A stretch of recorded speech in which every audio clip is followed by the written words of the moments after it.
aussi nombreux. On va essayer de respecter le timing, hein, même si forcément, on va privilégier le temps de parole. Donc, je vais faire une introduction extrêmement brève. Je vous en prie, installez-vous. Il n'y a pas de plan voilà, il n'y a pas de plan de table ronde. Merci infiniment à nos speakers d'être présents. Ça a été évoqué tout à l'heure, hein, pour ceux qui étaient présents à la table ronde juste avant celle-ci, hein, sur la question de la nécessité absolue d'avoir une stratégie nationale en faveur du biomimétisme. Un certain nombre de filières s'approprient déjà la démarche, hein, et on sent des acteurs industriels du domaine de la chimie, du domaine de la cosmétique, du domaine de la santé, du domaine de l'aéronautique, de la mobilité, de l'eau, qui s'approprient la démarche. Donc on sent, hein, finalement cette diffusion progressive du biomimétisme au sein des différentes filières françaises.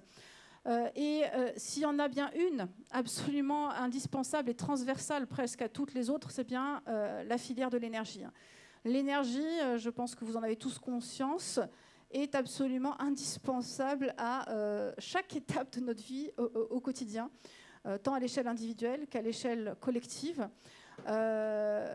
L'énergie fait partie évidemment des plus grands enjeux mondiaux auxquels, que l'humanité va devoir adresser, tant en termes de production énergétique, tant en termes de stockage, de distribution, d'approvisionnement au sens large du terme, de transformation des usages, parce qu'on en reparlera, mais la technologie sera utile pour trouver des alternatives, mais elle ne suffira pas. Il faut réduire les consommations, non seulement d'un point de vue purement technique aussi, mais d'un point de vue de transformation beaucoup plus profond et sans doute drastique de la façon dont nos sociétés adressent cette problématique de l'énergie. Un collectif grandissant de personnes considère qu'aujourd'hui, le biomimétisme peut être un levier efficace de transformation de cette filière de l'énergie à ses différents niveaux, bien sûr d'un point de vue technique, selon ces grands enjeux, hein, qu'on a cités, stockage, distribution, transport, etc. Mais également aussi, peut-être beaucoup plus profondément, en termes d'organisation des parties prenantes, en termes de notre relation à cette problématique de l'énergie. Et j'ai l'immense plaisir et honneur d'accueillir ce soir 4 intervenants qui vont nous partager leur engagement, leur point de vue autour du biomimétisme. Donc nous aurons Imane Bahmani, hein, qui est coordinatrice du pôle recherche, innovation et investissement d'avenir à l'ADEME. Merci infiniment, Imane, pour ton engagement récurrent et notamment aujourd'hui. Nous accueillerons également Olivier Grabet, délégué général en charge des affaires étrangères européennes, des affaires industrielles européennes, j'y arrive, chez RTE. Merci infiniment, Olivier, également de ta présence. Excusez-moi, je me permets le tutoiement parce qu'il y a un certain nombre d'acteurs engagés de longue date que je connais et on se connaît depuis un certain temps. Rodolphe, délégué général adjoint JIMELEC, et on aura le plaisir d'en apprendre plus sur le JIMELEC et ses engagements justement dans ce grand enjeu de transition énergétique. Et enfin Elliot, merci Elliot d'être présent. Elliot qui fait partie de l'équipe CEBIOS. Elliot nous parlera justement en tant que biologiste de formation initiale de qu'est-ce que nous apprend le vivant en termes justement de gestion énergétique. Donc un grand merci à vous 4. On va commencer d'ailleurs par toi, Elliot, pour nous faire un petit peu cette introduction à qu'est-ce que ça veut dire quand on parle de biomimétisme appliqué à l'énergie. Est-ce que pour commencer, Elliot, tu pourrais peut-être nous donner quelques éléments sur finalement, dans le vivant, comment se pose cette question de l'accès à l'énergie et de la gestion de l'énergie? Merci beaucoup, Kalina. Effectivement, on peut identifier en fait un ensemble de grands principes qui représentent la relation entre le monde vivant et l'énergie. J'aimerais, pour illustrer ces propos, en identifier 3. Le premier, c'est la source d'énergie. La source d'énergie du monde vivant, c'est l'énergie solaire. Ça peut paraître un petit peu... On le sait tous, mais d'une certaine manière, cette énergie, ce qui est intéressant, c'est que c'est une énergie de flux. On n'est pas dans un stock, on est dans un flux continu de rayonnement solaire qui arrive sur Terre. Et ça, en fait, c'est un principe qui déjà peut s'incarner d'un point de vue industriel. On a des entreprises qui, en fait, vont essayer d'aller capter ces énergies de flux. Ça peut être du rayonnement solaire, mais ça peut aussi être, par exemple, des courants marins. On a l'entreprise Ilenergy, par exemple, avec une hydrolienne bio-inspirée qui marche même avec des courants qui sont très faibles. Le deuxième principe, c'est celui du stockage de cette énergie de flux. Et le vivant stocke l'énergie en fixant du carbone atmosphérique, du CO2, pour générer des molécules d'intérêt, en l'occurrence des sucres, qui représenteront la matière première constituant les organismes vivants. Ce principe-là aussi peut s'incarner dans le monde industriel. Et on peut prendre l'exemple de l'entreprise Siemens et l'entreprise Evonik, qui vont capter du CO2 pour fixer de l'énergie et mettre en place du biofuel. Et le troisième élément sur lequel je voulais revenir, c'est celui de la gestion de l'énergie. Et dans le monde du vivant, l'énergie est gérée de manière coordonnée entre les différents systèmes, mais également à de multiples échelles. On va s'intéresser à la fois dans un système à optimiser l'énergie, mais aussi du fait d'avoir plein de systèmes différents, à leur coordination et comment optimiser la consommation énergétique. Et ça permet de faire des algorithmes bio-inspirés, comme l'entreprise OnCycle, qui va permettre d'optimiser à l'échelle d'un bâtiment, par exemple, la consommation énergétique. Et donc, en fait, on observe qu'il y a un ensemble de laboratoires de recherche qui aujourd'hui travaillent sur ces thématiques-là. Et je finirai en parlant, par exemple, du projet eScale, qui est coordonné par Laurent Billon à l'Université de Pau et qui a pour but de remettre en place et de réussir à transférer la photosynthèse pour faire une photosynthèse artificielle. Merci Elliot. Et j'en profite pour faire un clin d'œil à Christophe Goupil, qui est dans la salle, qui est donc chercheur au LEED, au laboratoire interdisciplinaire des énergies de demain, et qui travaille depuis de nombreuses années sur cette question de biomimétisme et énergie, et qui fait partie de notre conseil scientifique. Et donc un grand merci de nous inspirer, notamment dans ces approches interdisciplinaires autour de l'énergie.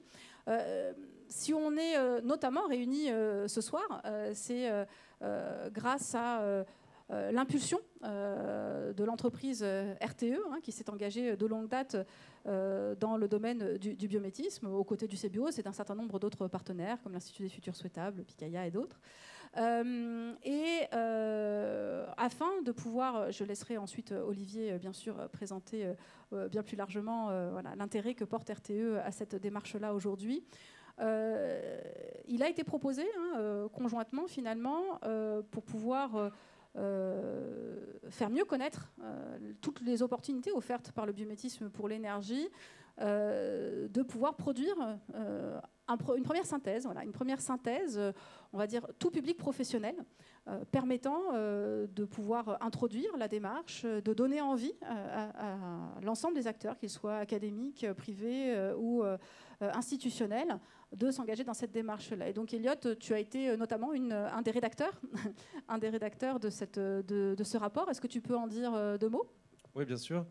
Donc, effectivement, c'est un rapport sous l'impulsion d'RTE, également en collaboration avec l'ADEME, et que nous avons coécrit avec Félix Guéguen, qui est ici également, qui a pour but de présenter les différents enjeux, en fait, auxquels le biomimétisme peut apporter des opportunités, des enjeux qui peuvent être techniques et scientifiques, comme comment le fait de faire demain un peu mieux, c'est-à-dire avoir des panneaux solaires, par exemple, qui seraient structurés en surface pour améliorer la collecte d'énergie.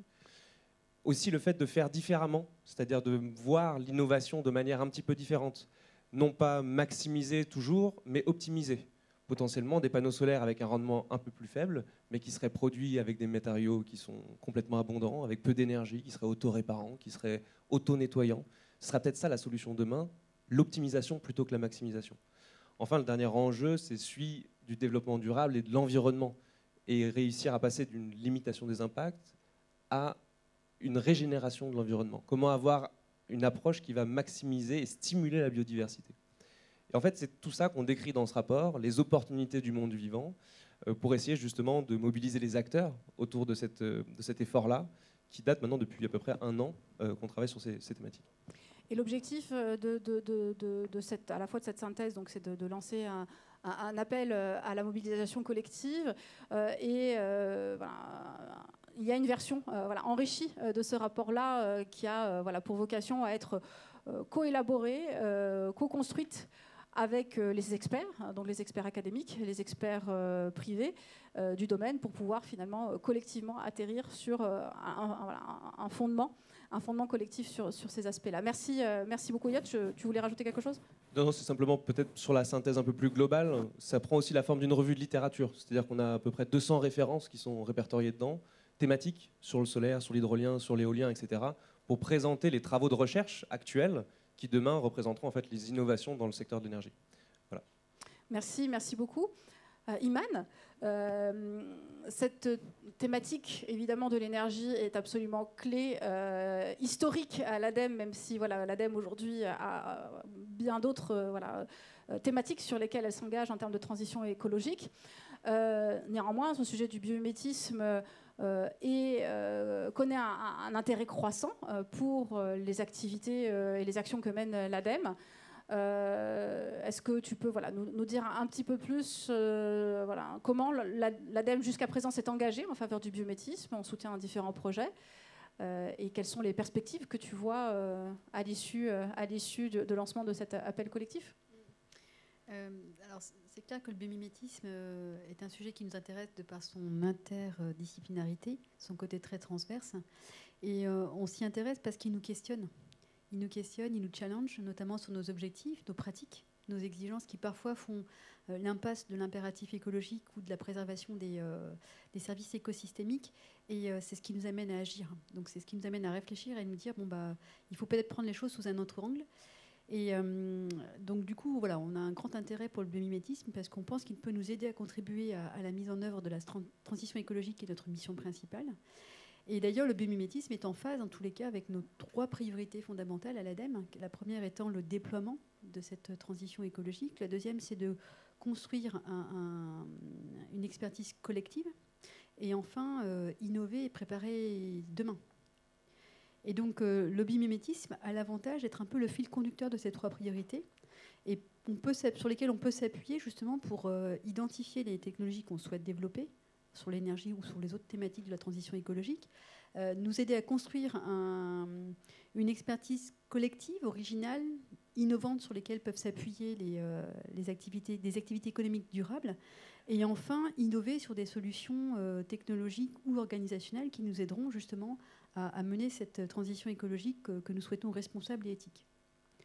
En matière de projet, donc l'ADEME, sans le savoir, depuis plusieurs années, a accompagné notamment des thèses dans le cadre de ce qui a donné naissance en fait à la société Île-Énergie sur la conception d'hydroliennes bio-inspirées de mouvements ondulatoires des anguilles. Les 2 thèses qui ont été financées par l'ADEME ont donné naissance à 2 salariés de la société Île qui elle-même a donné naissance à un démonstrateur grandeur réelle.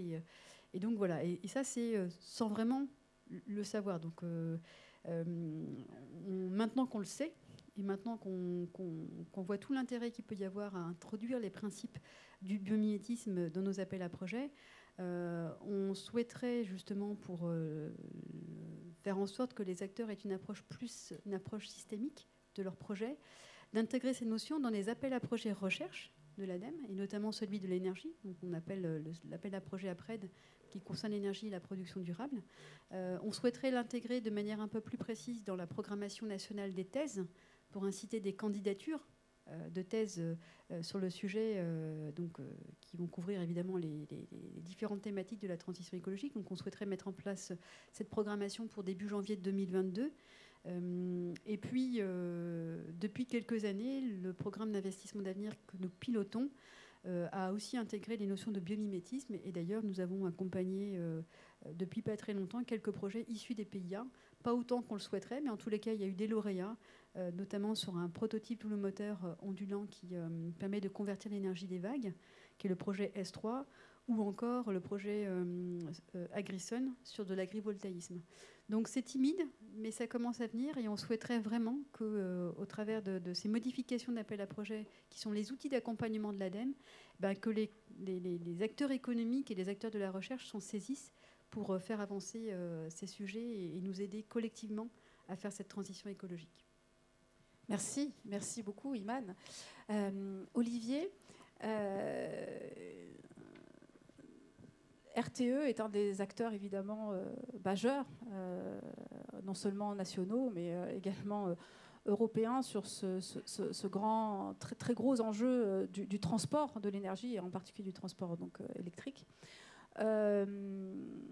Vous allez avoir sur les prochaines années, donc d'ici 2050 évidemment, de très gros enjeux, tant dans la modification des usages, puisque on voit bien que le mix énergétique se transforme, que la production se transforme également, avec une décentralisation qui s'amorce. Et puis par ailleurs, vous avez voilà, un très grand parc d'infrastructures évidemment à gérer qui pourra éventuellement, enfin probablement pâtir des conséquences du changement climatique. Donc à tous les niveaux, tant en termes, on va dire, dans vos métiers aujourd'hui au quotidien, autour de la gestion et du transport de l'énergie, que demain, en tant que gestionnaire de grandes infrastructures sensibles, vous avez de grands enjeux.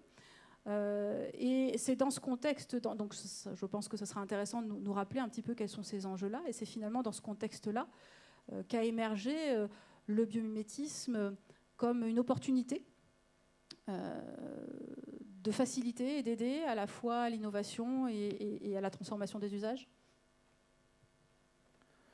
Alors, c'est vrai que maintenant, ça fait plus d'une décennie que je travaille au sein de RTE et avec tout un ensemble de parties prenantes réfléchit à comment on peut réussir cette transition énergétique pour nous sortir des énergies fossiles. C'est un défi.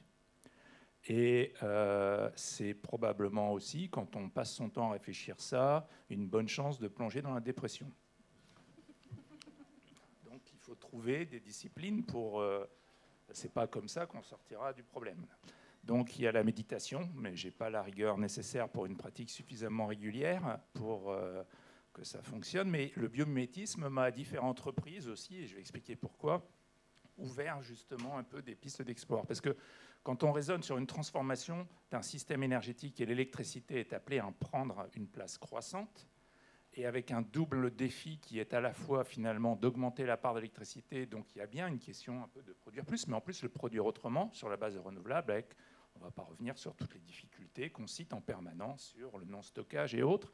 Et assez vite, quand on se focalise sur la question de la technologie, on va trouver des technologies pour finalement produire avec faible émission carbone et autres. Mais en fait, on déplace le problème. Et d'ailleurs, si aujourd'hui, on a, y compris à travers une politique ambitieuse de la Commission européenne avec le Green Deal, des perspectives pour aller vers un système énergétique qui n'émet pas de CO2.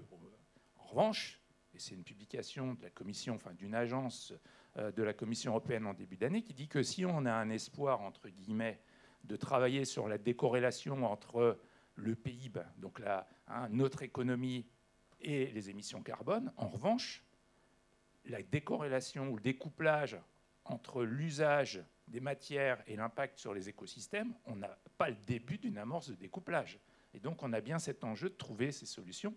Or, évidemment, on a commencé à s'intéresser au biomimétisme pour régler des fonctions, en disant, mais tiens, cette fonction, il y a la nature qui peut nous inspirer. Petit à petit, ça nous a poussé, et parce que aussi, en tant que, au-delà d'opérateur d'une infrastructure, plutôt d'opérateur d'un système, de penser les interactions. Et c'est en ça aussi que le biomimétisme, finalement, est aussi, de mon point de vue, une source qui n'est pas uniquement une source d'inspiration pour des solutions, mais vraiment une source d'inspiration pour penser les choses autrement. Il y a une des thématiques, on ne va pas se mentir, sur la façon dont on peut voir une transition énergétique avec un mot qui, suivant qui le prononce, peut devenir du négatif ou du positif. Donc ce gros mot, je vais le prononcer, c'est la sobriété.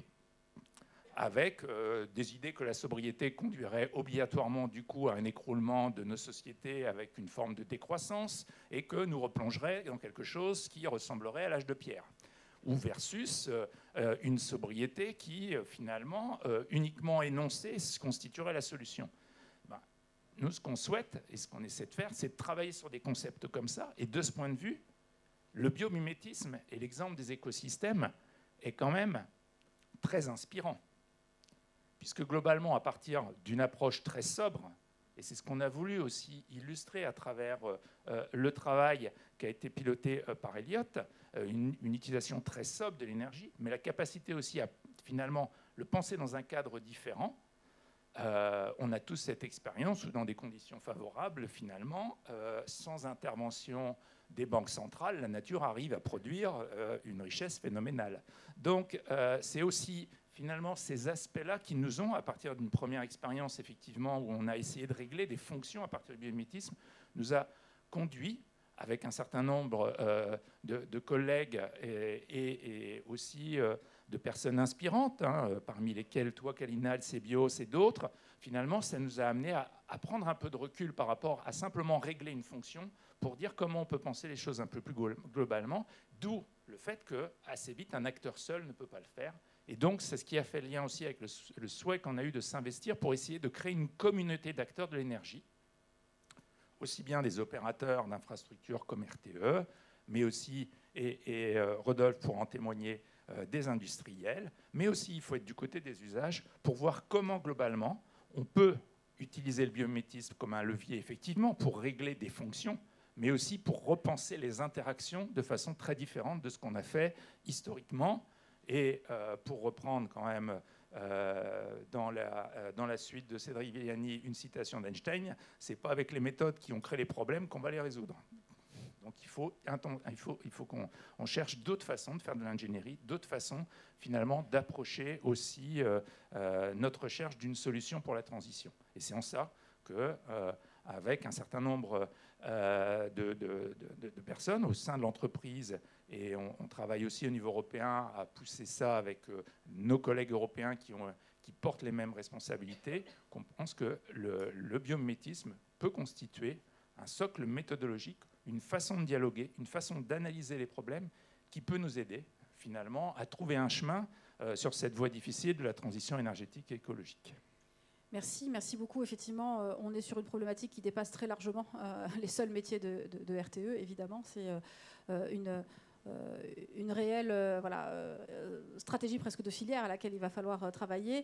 On s'était déjà réunis grâce à vous en 2019 quand on avait pu, dernier Biomime Expo, se voir tous ensemble. Il y avait eu tout un side event qui avait été organisé ici à la Cité des Sciences avec un certain nombre d'acteurs représentants de la filière énergie, aussi bien les acteurs académiques, des startups, des PME, des institutionnels comme l'ADEME qui étaient présents.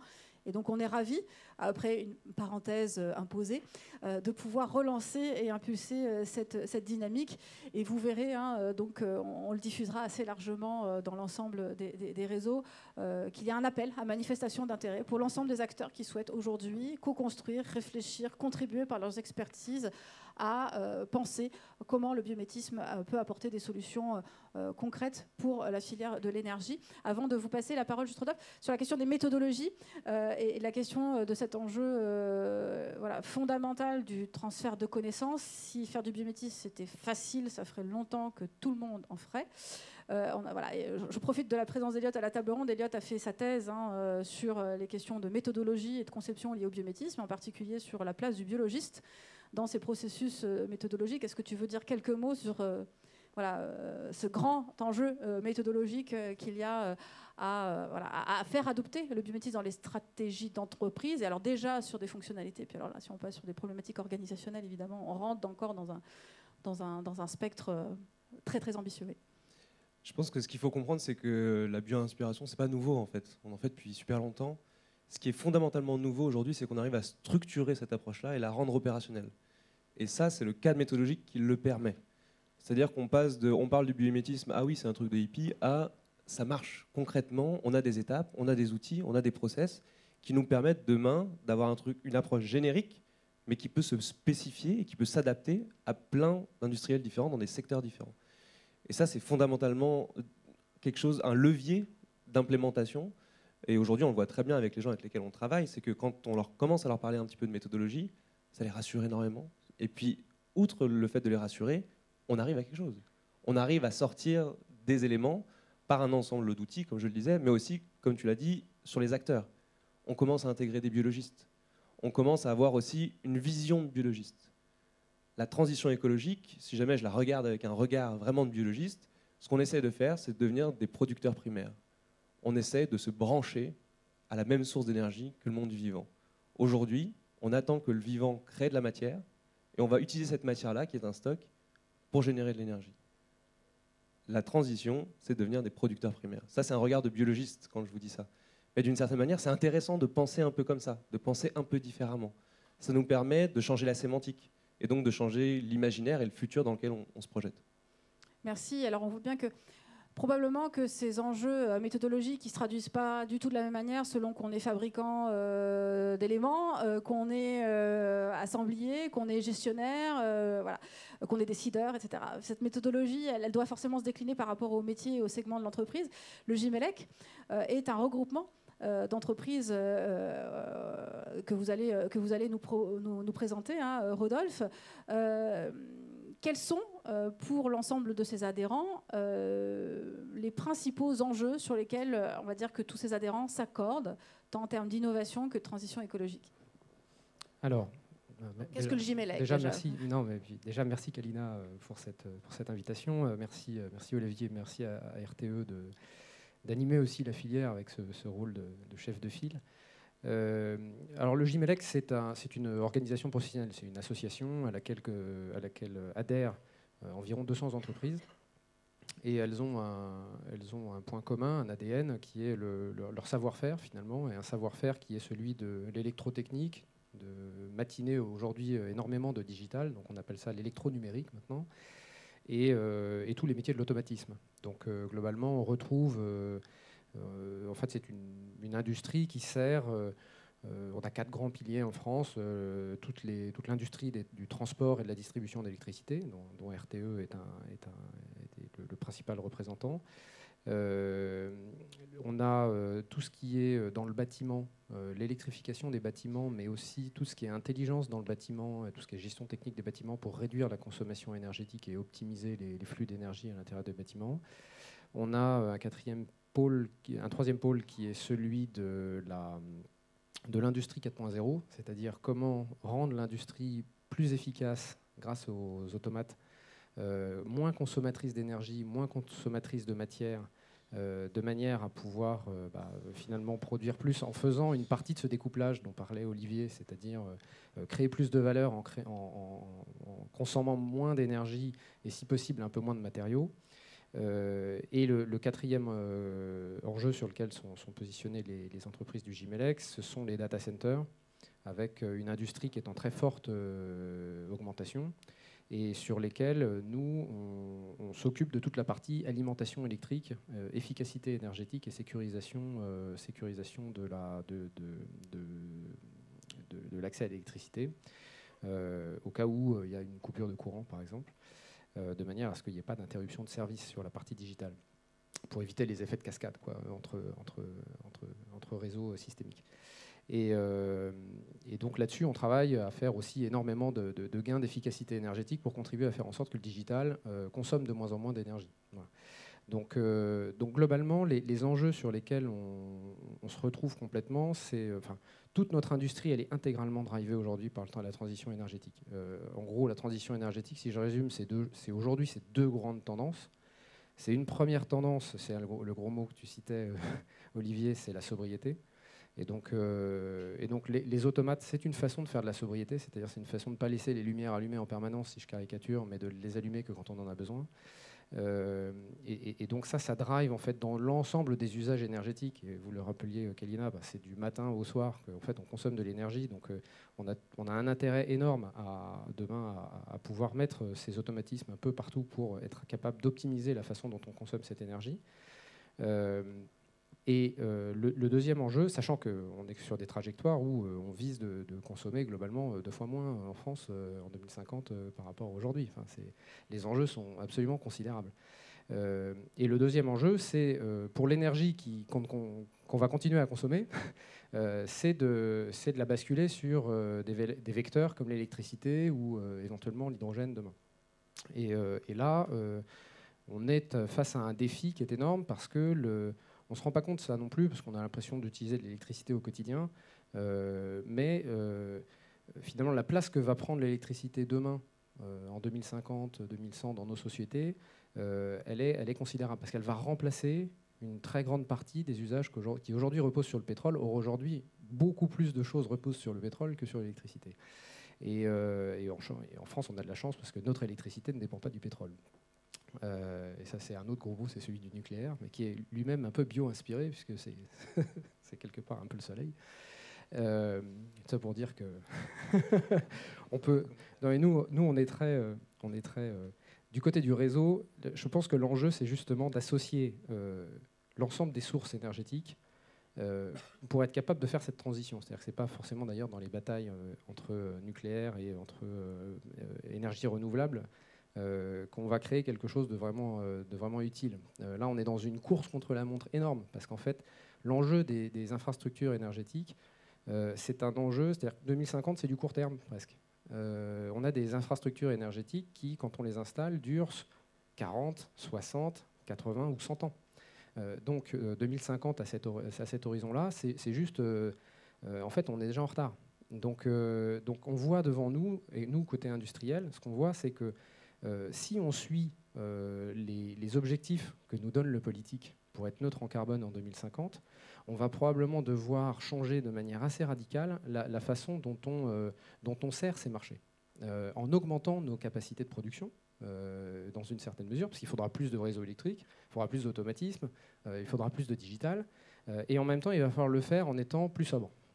Et donc, on a des enjeux considérables devant nous, à la fois pour maintenir des capacités industrielles et développer des capacités industrielles en Europe, et être capable de le faire dans une démarche qui soit sobre en énergie et respectueuse de l'environnement.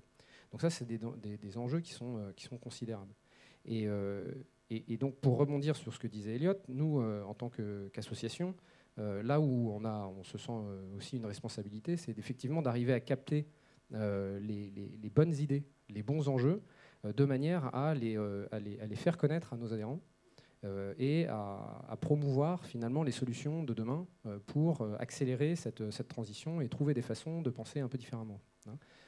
Et vous qui connaissez donc bien vos adhérents, vous pensez que cette approche interdisciplinaire, probablement assez en rupture pour un certain nombre de vos adhérents, peut être une approche qui les interpelle et qui les fasse réfléchir, donc au-delà de simples solutions techniques, sur des approches, on va dire, plus organisationnelles, plus disruptives, sur lesquelles insistait Olivier, de dire que des approches fonctionnelles ponctuelles ne suffisent pas. L'intérêt du biométisme va bien au-delà. Est-ce que vous pensez que c'est des choses sur lesquelles il peut y avoir une appétence des acteurs de votre réseau ? Je pense que oui, de toute façon. Et je pense que c'est vraiment à toutes les échelles que ça peut nous inspirer. Et comme je le disais, il y a le court terme, c'est-à-dire parce qu'on est quand même sur des structures, on ne fait pas évoluer un réseau électrique en 5 ans, on ne fait pas pivoter des infrastructures comme ça très rapidement. Donc il y a des choses qu'on est capable de penser aujourd'hui et qu'on va mettre quelques années à déployer. Donc il y a des innovations qui sont plus ou moins rapides. Et on a des enjeux qui sont à des échelles de temps qui ne sont pas toujours les mêmes. Donc par exemple, on utilise des gaz dans certains de nos organes de coupure, par exemple, qui ont un effet de réchauffement climatique extrêmement important, qu'on est en train d'essayer de remplacer. Donc là, il y a toute une phase de créativité en ce moment pour se dire comment est-ce qu'on fait pour remplacer ces gaz-là. Et donc, on peut peut-être trouver des solutions, effectivement, dans ce type de méthode. On est dans une industrie qui consomme énormément de cuivre, énormément d'acier, qui consomme beaucoup et de plus en plus de semi-conducteurs, et qui consomme aussi beaucoup de plastique. Et donc le sujet du plastique, c'est si on veut se passer du pétrole, il faut s'en passer aussi bien d'un point de vue énergétique que d'un point de vue de la matière première. Et donc typiquement, là encore, un enjeu vraiment très court terme, mais hyper important, c'est comment est-ce qu'on pense demain des systèmes de production qui sont capables d'apporter des fonctions. C'est ce que nous apporte le plastique aujourd'hui, c'est-à-dire la capacité à être solide et à isoler de l'électricité pour éviter que les gens ne meurent en touchant des parties d'acier dans lesquelles il y a de l'électricité qui passe. Comment on fait pour remplacer cette fonction-là par éventuellement d'autres matériaux ? Et c'est typiquement des choses sur lesquelles on peut essayer de trouver. Et il faut probablement qu'on essaye de trouver parce que ça ne va pas venir tout seul. C'est-à-dire qu'aujourd'hui, on est dans l'industrie, sinon c'est une grosse machine qui réplique et qui optimise en permanence un même mode de pensée. Et donc, il va falloir qu'on s'inspire de ces pratiques-là et qu'on regarde de près, finalement, peut-être qu'on liste l'ensemble de nos enjeux, si je réfléchis un peu méthodologie, et puis qu'on regarde comment ça matche avec un certain nombre d'innovations qui peuvent être aujourd'hui dans les cartons des chercheurs fondamentaux, et qu'on essaye de créer des ponts pour stimuler l'innovation et proposer de nouveaux produits à nos opérateurs. Et les différents piliers que vous envisagez correspondent par chance aussi aux grands sujets sur lesquels le biomimétisme a le plus progressé sur les dernières décennies, dans le domaine des matériaux, dans tout le domaine des technologies de l'information et de la communication pour justement faire l'optimisation de systèmes. Ne serait-ce qu'en France, 40% des compétences académiques, 200 équipes de recherche, 40% sont sur la question de la chimie et des matériaux. Les 25% restants sont sur les technologies de l'information et de la communication. Je profite juste, puisque RTE étant à la table ronde, pour dire que sur le domaine des matériaux, il y a un enjeu considérable d'exploration de la donnée biologique. On tourne autour aujourd'hui de 40 à 50 exemples de un peu classiques de biomimétisme appliqué aux matériaux, parce qu'on est tributaire de la curiosité d'un certain nombre de chercheurs justement de faire de la pluridisciplinarité. Donc on a un ingénieur, physicien, chimiste qui va se dire tiens, je vais essayer de comprendre comment fonctionne ce matériau-là. Et on est ravis d'avoir lancé en France avec un collectif d'acteurs, dont le Muséum d'histoire naturelle, dont RTE, un programme de recherche visant à venir explorer les collections du Muséum d'histoire naturelle, 70 millions de spécimens quand même au Muséum d'histoire naturelle. Il y a de quoi s'amuser pendant quelques années, avec des propriétés isolantes, thermiques, acoustiques, mécaniques, optiques remarquables, et qui peuvent également servir de catalyseur pour le développement de matériaux innovants dont toutes les industries, mais y compris les industries de l'énergie, sont friandes. Peut-être, Iman, en réaction peut-être justement à ces sujets autour des matériaux, c'est aussi des sujets sur lesquels évidemment l'ADEME travaille, et il y a des sujets autour du biomimétisme et des matériaux sur lesquels vous êtes également en train de vous engager autour d'actions que nous avons notamment en copain. Oui, tout à fait. Enfin, les matériaux rentrent dans ce qu'on appelle, nous, les préceptes de l'économie circulaire, dans les grandes lignes des orientations de l'ADEME. Et donc, on accompagne effectivement les acteurs économiques qui souhaitent développer des matériaux éco-conçus. On accompagne les démarches d'éco-conception. Ce qui nous intéresserait, c'est de faire en sorte qu'elles soient éco-conçues et biomimétiques, de manière à ce qu'elles soient dans une approche plus systémique. Et on encourage, même dans les secteurs de l'énergie, justement, à ce que les acteurs économiques, lorsqu'ils ont à développer de nouvelles énergies renouvelables, de réfléchir à la recyclabilité des matériaux qu'ils utilisent pour pallier à d'autres problèmes notamment. Merci beaucoup. Est-ce que Olivier, tu veux réagir à ce qui a été perçu et peut-être relancer cet appel que nous avons en commun? Oui, déjà aussi pour souligner l'importance aussi d'événements comme celui-ci. Moi, je me réjouis qu'aussi du côté des pouvoirs publics et au-delà du seul cercle de l'ADEME qui est convaincu depuis longtemps, on commence à parler du biomimétisme parce que c'est quand même aussi, il y a des échéances où il faut engager tout de suite des programmes qui vont mettre du temps à émerger. Trouver des matériaux, même biomimétiques, qui soient des alternatives au cuivre, aux isolants et autres, ce n'est pas quelque chose qui va se faire en 5 ans. Or, on en a besoin avant 2050. Toutes les études montrent que globalement, si on fait la transition énergétique avec les technologies d'aujourd'hui sur lesquelles on compte, on a quasi épuisé les réserves mondiales géologiquement identifiées. Je ne parle même pas, des conditions dans lesquelles ça peut être exploité avant 2050, ou à peu près.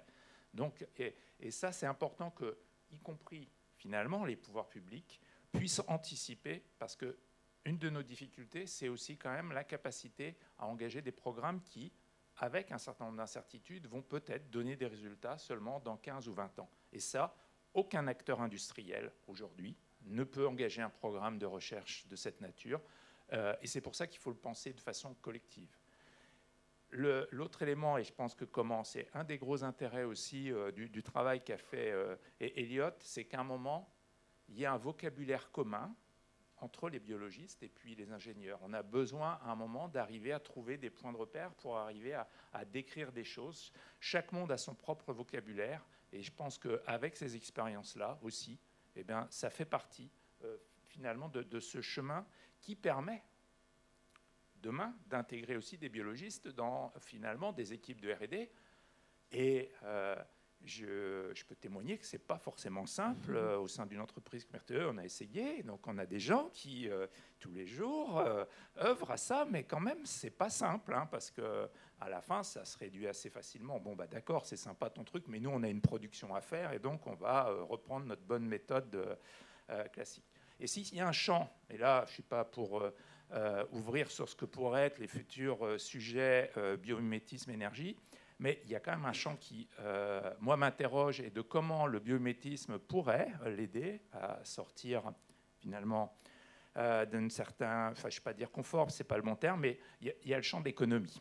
Parce que, enfin, et avec quoi on crée de la valeur, comment enfin, c'est ce que j'évoquais, c'est-à-dire comment la nature, avec des processus de production très différents, avec une capacité à donner de la valeur à l'interaction, comment on ne peut pas nier le fait que la nature, si on ne la contrarie pas, crée de la valeur. Or, nos modèles économiques aujourd'hui sont très très loin de pouvoir intégrer ces éléments-là. C'est probablement un prochain défi aussi du biomimétisme que de s'intéresser aussi à convaincre quelques économistes. Tout à fait. Et alors, merci de me tendre la perche, puisque toujours grâce à notamment l'ADEME et l'ADEME Hauts-de-France et IMAN, nous allons pouvoir expérimenter concrètement des modèles économiques bio-inspirés qui sont proposés par un de nos sociétaires et fondateurs, qui est Philippe Bott, qui a fondé l'entreprise Pollen et qui justement propose des systèmes économiques alternatifs sur lesquels on n'a pas le temps de s'étendre aujourd'hui. Il faudra faire une table ronde spécifique biomimétisme et économie lors de la prochaine Biomim Expo. Un immense merci. Donc l'appel est lancé. Lisez, donc parcourez ce rapport. Il sera mis en ligne dès ce soir ou demain matin ou plus tard, pour que vous puissiez largement le consulter. Nous vous lançons collectivement cet appel à manifestation d'intérêt. On sait déjà qu'un certain nombre d'acteurs souhaitent faire partie de ce groupe de réflexion et de travail pour pouvoir faire avancer la science, la recherche, la stratégie collective autour du biomimétisme. On s'est accordé pour que le CBIOS récolte ces manifestations d'intérêt. Donc n'hésitez pas à vous rapprocher du CBIOS pour pouvoir vous inscrire dans cette dynamique collective, contact@cbios.com, ou à venir nous rencontrer pour les quelques minutes et heures qui restent encore de Biomim Expo. On a dépassé le temps, l'horaire. Connaissant Alain, il doit être à l'heure dans l'autre côté, dans l'amphithéâtre. Lui, il est à l'heure. Et donc, du coup, on va vous laisser tranquillement les rejoindre. Un immense merci à tous. Merci au public. Et on se retrouve dans les couloirs et dans l'autre plénière pour la clôture qui approche de cette belle journée. Merci.